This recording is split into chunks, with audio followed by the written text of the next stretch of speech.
You're watching Hot Walk Academy. My name is Ming Jin Tong, and today we're going to do a stir-fry chicken with asparagus. Please subscribe and share, and of course, like the video. Let's cook.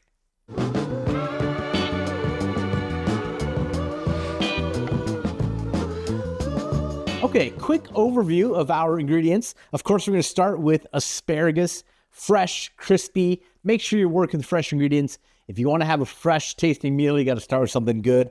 I've also got 2 chicken breasts here that we're going to use for our stir fry. And for our marinade for that chicken breast, we've got rice wine. We've also got soy sauce. And to use as a tenderizer, we have got some baking soda. And I'll explain that a little bit in just a little bit. And then for our stir fry with the asparagus, we're going to do some fresh garlic as well as some oil. And today I'm cooking on my 14-inch carbon steel wok. And I've just got it set up here on one of these little butane burners. Of course, you can just use your regular stove at home. I've got to set it this way just for ease of shooting here in the kitchen. All right, first thing we want to do is we want to go ahead and cut off all the really tough ends to our asparagus. This end that's where it's harvested is really tough and dry, and you're not really going to be able to eat that. So what we want to do is cut off probably a good 3/4 inch on the very end, and we'll compost that for later. Now, the asparagus, you can actually just chop it into little sections, but if you want it to look nice on your presentation, especially to match the chicken that you're going to do, what I want to do is I'm going to actually be cutting my chicken, or excuse me, my asparagus, at a bit of a steep angle. And what that's going to do is that's going to make for some really pretty cuts, okay? So just kind of a steep angle here. And what I want to go for is a piece that kind of looks like that. It's going to match the chicken, but it's going to have some nice pointy edges and some slanted cuts. And again, that's just for the look. You can really cut it any way you want. I'm going to cut my chicken in such a way that it'll match as well. So let's go ahead and do that again. Some really deep diagonal cuts on my asparagus.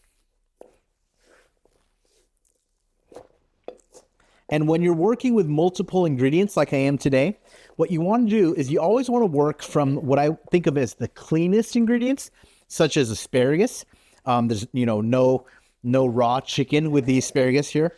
And you want to work to your kind of most sensitive ingredient, in this case, our raw chicken. So the next ingredient I want to do is my garlic. I want to get that ready. And I've got a whole head of garlic here. What I want to do is I just want to work with about 4 or 5 cloves. What I'm going to do is break it apart. And then all I really want to do is shell it. I want to get that paper off. So easiest way to do that, as you've seen many times, just to give it a really gentle pat, each piece.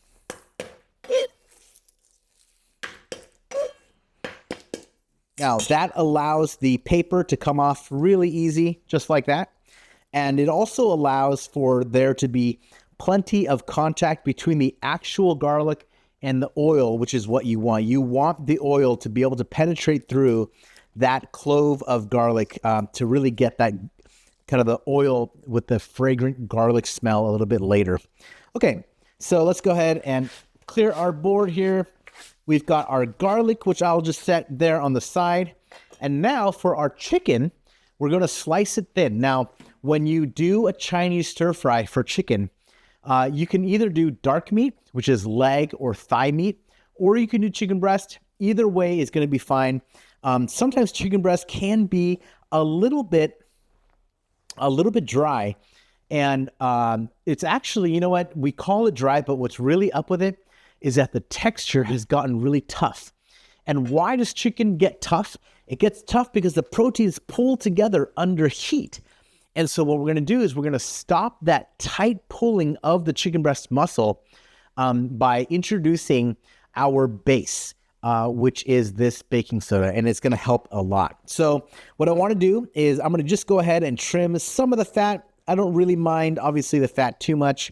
As you know, fat is flavor. And what I'm going to do here is I'm going to go ahead and I want to identify the grain of the meat I don't know if you can see right here. You can see the grain of the meat is running this way. And when I cut it, I actually want to slice the grain. I don't want to cut with the grain. I actually want to cut that grain. And each size of my cut should be pretty consistent. Doesn't have to be super thin, but it does have to be consistent so that each piece is cooking at the same speed. So that's about the thickness that you want for your chicken. And that'll cook up really nice and plump for you, okay? So let's get all of our chicken cut. And again, fingernails down to prevent your knife from cutting your fingers. And nice, consistent, even thickness cuts across the grain. Now here you can see the grain has actually moved on me because of the way that the chicken has grown. So what I want to do now is I'm actually going to turn my knife this way so I can continue cutting the grain of the chicken, the grain of that protein. All right. And let's do our next one. Same thing. Trim some of the fat.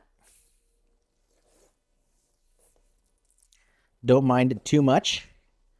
Identify the grain of the chicken. You can see here again, the muscle grain is running this way, which means I'm going to cut against it. And the same even thickness cuts all the way through, nice and long.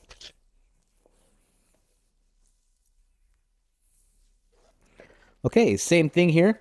So I'm trying to identify where the grain is going, and I'm going to keep cutting against that grain.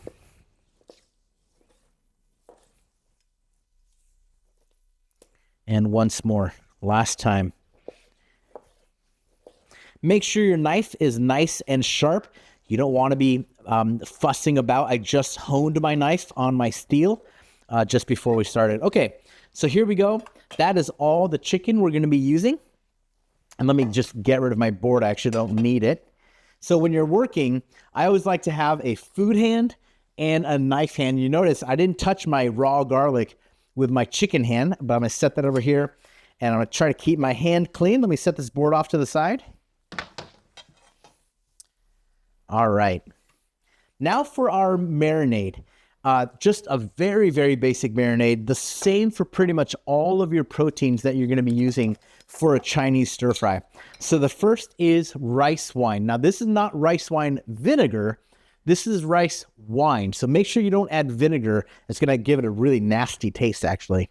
So let's go ahead and put some wine here. The wine is going to neutralize what Chinese people call the xing wei, kind of that malodorous raw meat flavor that you might have, okay? And then also we want some soy sauce, and the soy sauce is going to be for flavor. However, you don't want it to get too dark, so we're not going to add a lot, just a little bit of soy, and mix that around. And then after all of the chicken is coated with the rice wine and that soy sauce, now we're going to introduce just a little bit of baking soda. Now, if you add too much baking soda, I can guarantee you will taste it. So remember, you're just doing a dusting because the baking soda is not a flavor. We're using the baking soda as a tenderizer. When that baking soda sits with that chicken meat or really any meat that you do for Chinese stir fry, what's going to happen is that it will prevent the proteins from becoming tough. In other words, it keeps your chicken really, really nice and tender. And you'll see that in just a moment here. Okay, we are pretty much ready to stir fry this. So we're going to let that go and just let that marinate for a little bit. Let me make sure my hands are nice and clean.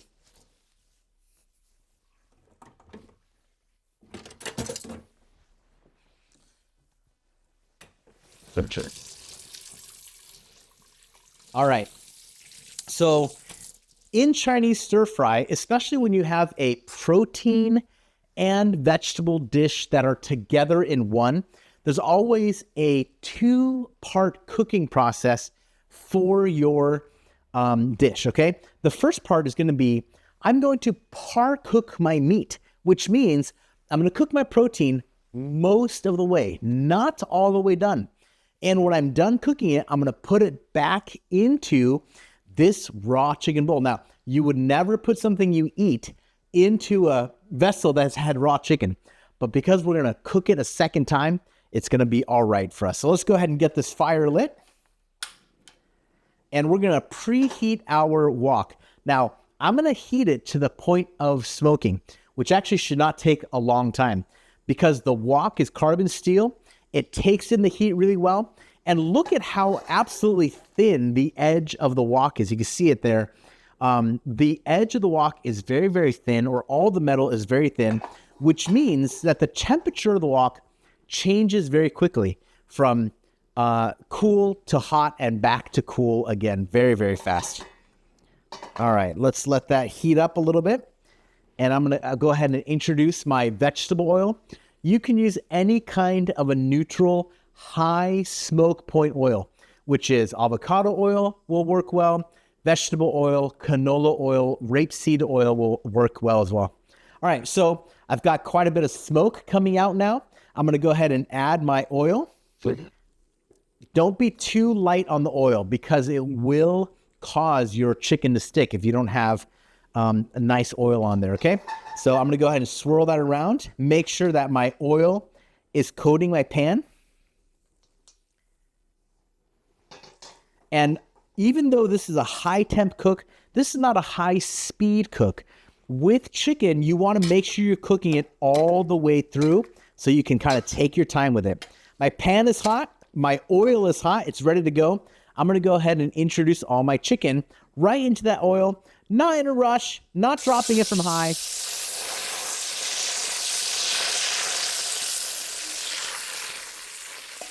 And just letting that oil soak with that chicken, okay? And letting that chicken just sit. You don't need to be fast with it. I've got my fire all the way on high. If you're doing this at home, do the same thing. Keep your fire on high the entire time. All right, let's go ahead and let's give that a quick stir. You can already see how it is not sticking to my pan. And it's not sticking because my wok is seasoned and I've got oil. All right, let's go ahead and spread that out. My goal now is to cause my chicken to be cooked all the way through as fast as I can. Now, this is kind of a low power stove. It's totally fine. You'll be just fine doing it. My other stove is a lot hotter. I would obviously prefer to use that one. For the sake of the video, we're using this one. Even if you have just a low power stove at home, you'll be perfectly fine making this dish, okay? So here, we're gonna go ahead and keep cooking this chicken. And again, this is a par cook only. We're gonna bring it to about 95% cooked. So how do I know if it's done? I will know my chicken is done cooking when it is still tender, still very juicy, and the pink has just barely gone away. When almost all the pink is gone, I'm gonna go ahead and pull it out. But in the meantime, I'm gonna keep it moving. You can just see how tender that chicken is, even though it's chicken breast. And those thin cuts, if you remember me making those thin cuts, they wound up pretty thick. When you're doing stir fry, you always have to cut your protein quite thin. Quite thin. So go back and watch the video in the beginning to see how thin the chicken was and how thick it's actually turning out to be. All right. So most of the surface area is now no longer pink. You're going to see there's almost no pink anymore. However, the inside is still not cooked all the way through. I'm just going to take it just a little bit further because the second cook is very short. So you want to make sure that you've got most of the meat cooked most of the way through on your initial cook. If you're doing beef, you can be a little less careful with it because it's not really going to be dangerous. But with chicken, I want to make sure that it's cooked pretty much all the way through. All right, so that is looking about right to me. Super tender. I don't want it to get dried out. Now again, cooked chicken into a raw chicken bowl. Yikes, don't do that. However, it's going back into the wok. It'll be cooked a second time. You're totally fine. Now, one thing you want to make sure to do, you want to make sure that your wok is relatively clean. Any small bits of protein that are left will burn in the next part. So make sure you clean your wok as well as you can. You don't need to wash it out between. So the next step is cooking our asparagus. I haven't even touched the fire. The wok is still hot. I'm adding in new oil, and the oil I'm adding here is just enough oil to cook the asparagus. Remember, oil helps the product to move around. It also carries the heat because the oil gets very hot. It carries it to your product. And of course, lastly, your oil vaporizes and turns into smoke, which creates that wok hay. So here we go, all of our garlic right into the oil. Now, I know from experience that my fire is pretty hot. I don't want my garlic to burn, so I'm gonna remove it from the oil, and I'm gonna let that garlic sit. I'll just kind of keep it on the side here. I'm gonna let that garlic sit in the hot oil, and what I wanna do, in Chinese we call it bao xiang. We want that garlic flavor to come out of the oil, okay? But you don't want your garlic to burn. All right, that's a great look to it. My garlic has some nice browning. It smells really terrific. Let's go ahead and throw our asparagus in. And give it a toss. And let's give it some salt. Always season high. When you season high, you're able to let your seasoning spread out, which is what you want to do. Now, what is our goal when it comes to cooking asparagus? We want our asparagus to not be limp. Don't overcook it. High heat means that the outside of the asparagus will get nice and nutty and cooked, but the inside is still crispy. So make sure you're doing that. High heat the whole time. Keep it moving around because you want to be able to get your products cooked very, very evenly. And then here's the last thing to know. With very little moisture content in the wok, the asparagus is not going to cook very quickly. However, the asparagus itself has liquid. What's happening now is that the liquid in the asparagus is going to become steam, right? Once it hits 210 degrees, it'll start cooking itself from the inside. So here we go. We've got, let me show you here. You've got some pieces that are starting to get that nice char on it, which is what you want. And the rest of it is still nice and crispy. Another thing you'll notice is that it gets very bright green, which is great. Okay, almost toward the end here, just a little bit more salt. And then I'm gonna introduce that chicken in. Remember, this is a raw chicken bowl. So now I wanna make sure that I'm incorporating all of it. My very last cook, where all of that chicken is finishing off from raw to fully cooked. All right, and we are basically done.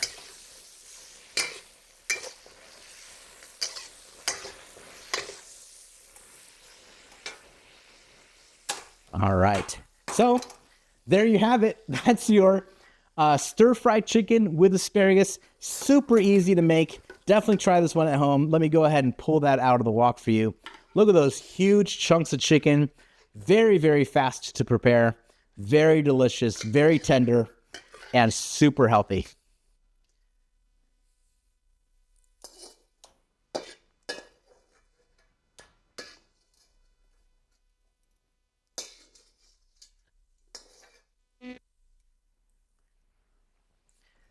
All right.